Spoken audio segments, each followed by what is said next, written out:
कौन ऐसा जगत में है जिस पर गुरु की कृपा ना हो। अरब देश में दो बहनें रहती थी, मुस्लिम धर्म की। गुरु कृपा की महिमा देखना, संत कृपा क्या होती है। सुदूर अरब देश में एक खस नामक स्थान है, खस महाराज। वहां पर मुसलमानी दो बहनें हुई, हसीना और हमीदा। दोनों वहां के जो खलीफा थे, उनकी सुशील और स्वभाव सुभाषणी कन्या थी। ध्यान से सुनना भैया, जय जय जय हनुमान गोसाई पर, कृपा करो गुरुदेव की नाई पर। दोनों कन्याएं, धर्म मुस्लिम था, अपने पिता के अनुसार अपने धर्म परायण करती थी, धर्म पर चलती थी। दोनों कीड़ा करती। इन दोनों बहनों को ठाकुर जी से प्रेम हुआ। अब देखना गुरु कृपा कैसी होती है।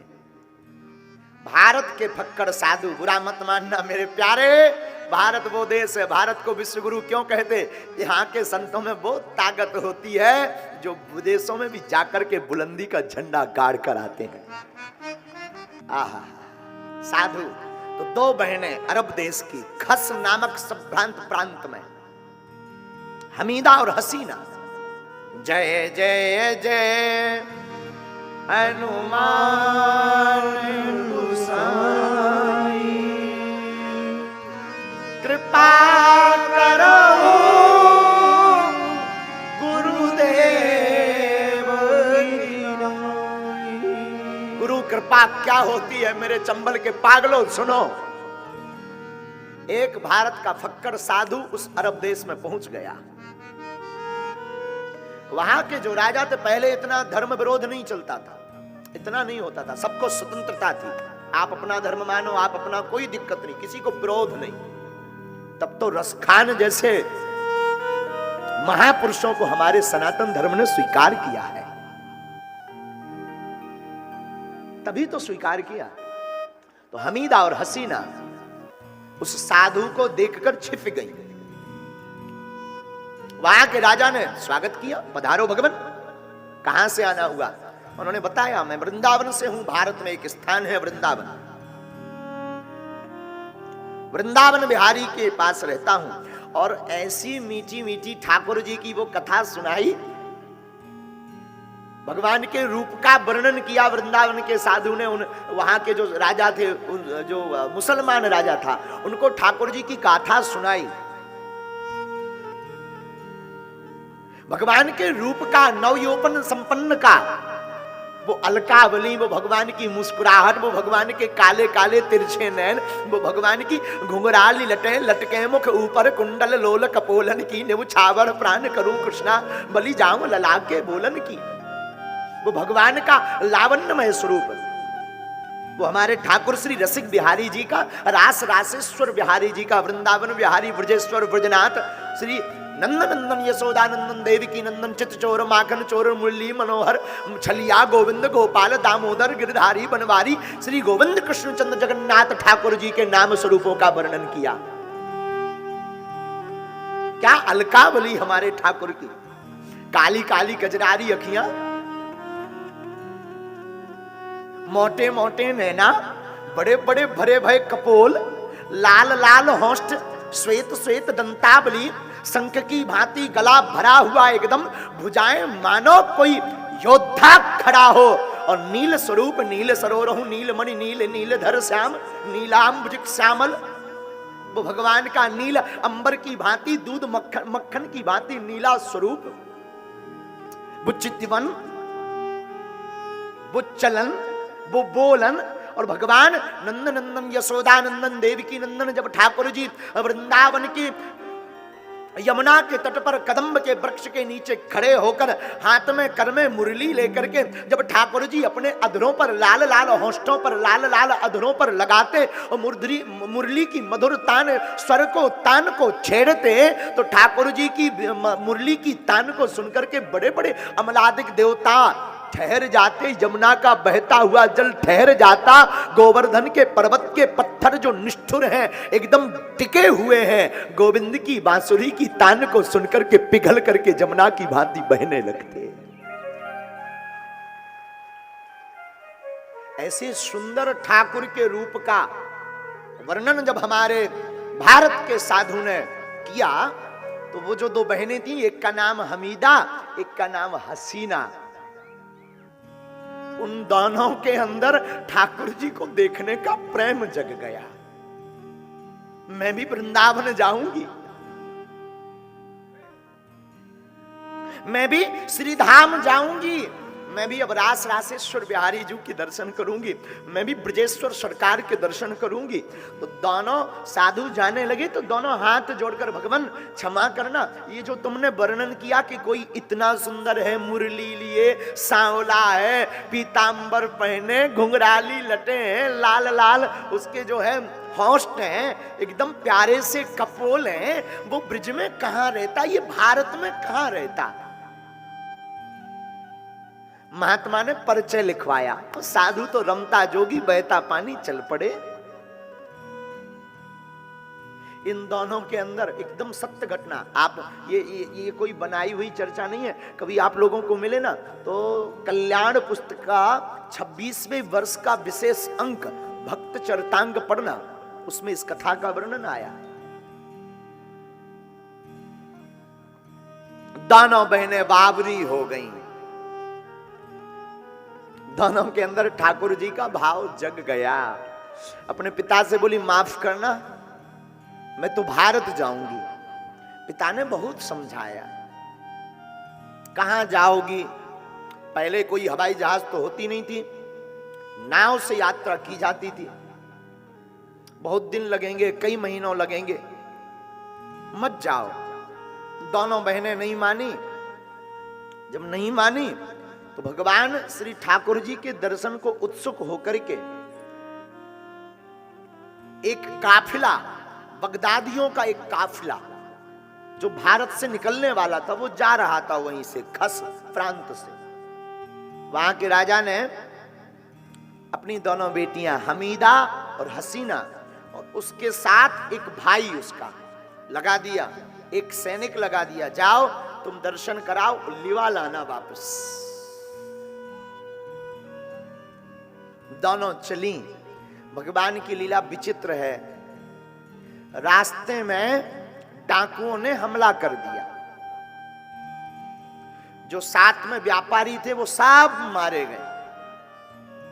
इनको कोई फर्क नहीं पड़ा, क्योंकि इनको तो वही बार बार चित्रण, वो बंसी वट, वो माधुर्य रूप, वो लावण्यमय स्वरूप, वो मनमोहन चित्तचोर का रूप बार बार चित्त में आवे, बार बार चित्त में झांकी बनवे, बार बार भाव प्रकट होवे, तो इनको तो वही दर्शन होवे। लेकिन जब ये भाव से बाहर निकली तो देखा जिनके साथ जाना था वो मर गए।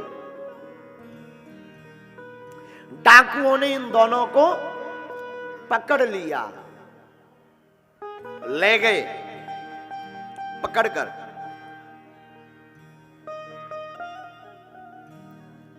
बेचने के लिए एक नगर में बेचने को गए वो डाकू।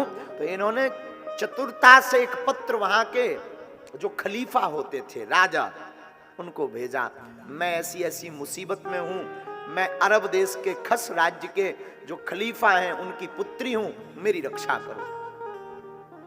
वहां के राजा ने व्यवस्था की, सुरक्षा की, और दोनों बेटियों को साक कुशल राजभवन में बुलाया।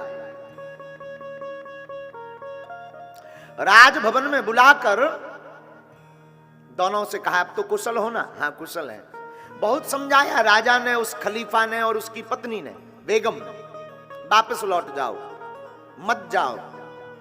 लेकिन दोनों तो प्रेमामृत महासिंधु स्वरूप सौंदर्य का दर्शन करने को ललायत थी। बोली आप कितना भी रोको, मैं मानने वाली नहीं हूं। मुझे तो माधुर्य निधि भगवान नंद नंदन श्री कृष्णचंद्र रासेश्वरी ज्योतिर्मय महाशक्ति श्री राधा जी के साथ जहां विराजमान है, ऐसे माधुर्य कुंज में विराजमान नील नीरव नीरज सरकार, जिनके कटी सुंदर काछनी कछे हुए हैं, ऐसे कानों में सुंदर कुंडल पहने हुए हैं, जो उनके गले में दिव्य पुष्पों की माला है, जो गुंजाओं से मालाओं से सुशोभित है, ऐसे हम ठाकुर जी के दर्शन करके ही रहेंगे। राजा ने बहुत समझाया, जब नहीं मानी तो हमें हसीना और हमीदा ने कहा, चाहे लाख परेशानियां आ जाएं, प्राण चले जाएं, हम वृंदावन जाना नहीं छोड़ेंगे। और चल पड़ी। वहां के राजा ने फिर से सुरक्षा की व्यवस्था की और भारत तक पहुंचा लिया। कलकत्ता पहले के जमाने में नाव के रुकने का एक बहुत बड़ा स्थान था, तो कलकत्ता शहर में आकर के रुके। वहां से वृंदावन का पता करते करते जैसे तैसे श्री धाम वृंदावन आ गई।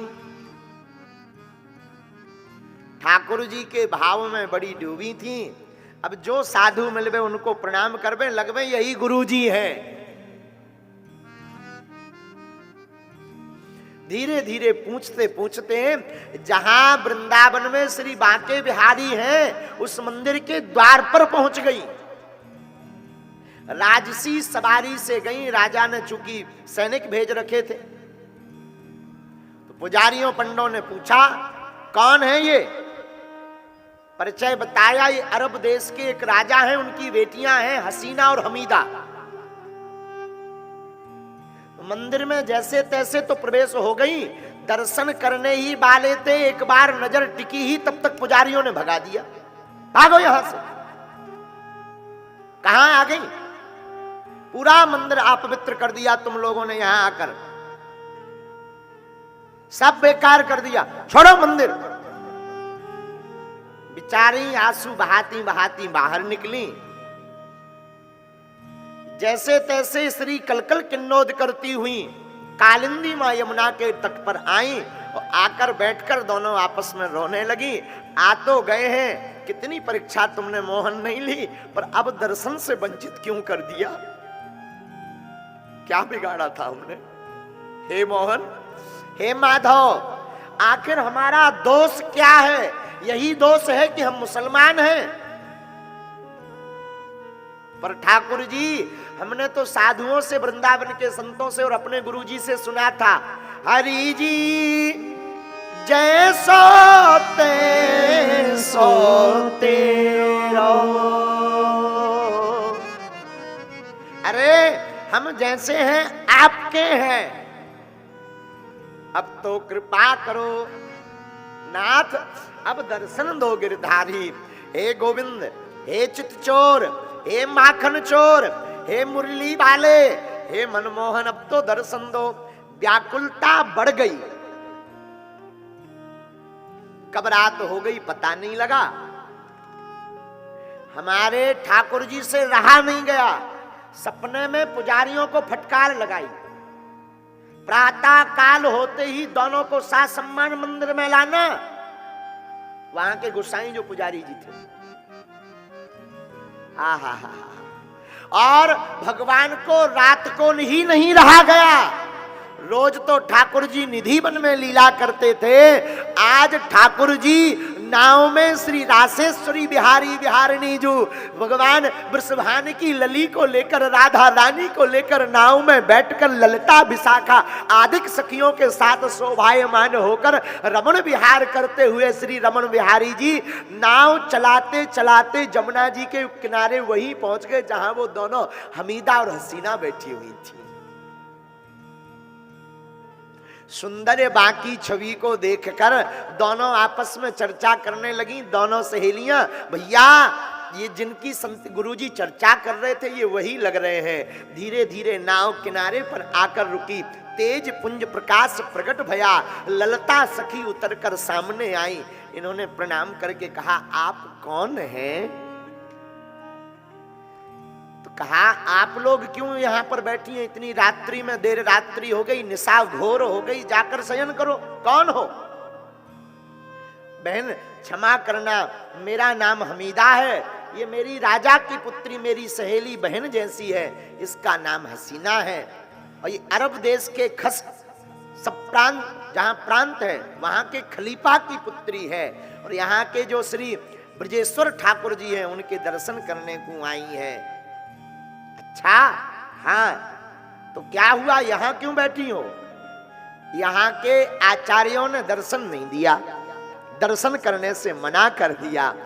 ललिता की आंखों में आंसू आ गए, बोली देवियों, अरे सखियों, अरे बहनों, तुम बड़ी भाग्यशाली हो, तुम दर्शन करने वहां से यहाँ आई और ठाकुर जी तुम्हारे दर्शन करने मंदिर से यमुना जी के होते हुए यहाँ पर आए हैं। दोनों की आंखों से झरझर आंसू बह गए। नाव में जब जाकर देखा तो नाव से हमारे ठाकुर श्री रमण बिहारी जी और श्री बिहारिणी जी राधा रानी को लेकर के हाथ में मुरली, वही पीतांबर बांधे, वही प्यारी प्यारी काली काली जुल्फे भगवान की वही लटक रही है, मुख के ऊपर भगवान के कपोलों के ऊपर वही भगवान की मुस्कुराहट, चितवन चितचोर माखन चितचोर का वही लावण्यमय सौंदर्य रूप, जिस चितवन को देख करके बड़े बड़े देवता जो अपने देह की सुध नहीं रखते वो भी देह से बाहर निकल करके गोविंद की चितवन चितचोर माखन की मधुर मुस्कान की लावण्यमयी मूर्ति पर अपने आप को बारी बारी कर देते हैं, अपने आप को न्यौछावर कर देते हैं। दोनों बहनें भी साष्टांग दंडवत होकर के चरणों में गिर पड़ी। चरणों में ही नहीं गिरी, सदा सदा के लिए गोविंद की हो गई। और अब तो दोनों सखियां कहने लगी, जय जय जय हनुमान गोसाई, कृपा करहूं गुरु देव की नाई, कृपा करहूं गुरु देव की नाई, कृपा करहूं गुरु देव की नाई, ओ कृपा करहूं गुरु देव की नाई। धन्य है हमारे गुरुदेव जो ऐसे ठाकुर जी से जोड़ दिया, जीवन धन्य हो गया। भैया जिंदगी में ये है गुरु की कृपा। कहाँ अरब देश और कहाँ वृंदावन, गुरु कृपा हो गई तो उनको वृंदावन में गोविंद के दर्शन हो गए। और यहाँ चंबल के जितने लोग भी बैठे, तुम भी गुरु कृपा पालो, पूज्य महाराज जी के चरणों को पकड़ लो, तुम्हें भी श्री डॉक्टर हनुमान के दर्शन हो जाएंगे।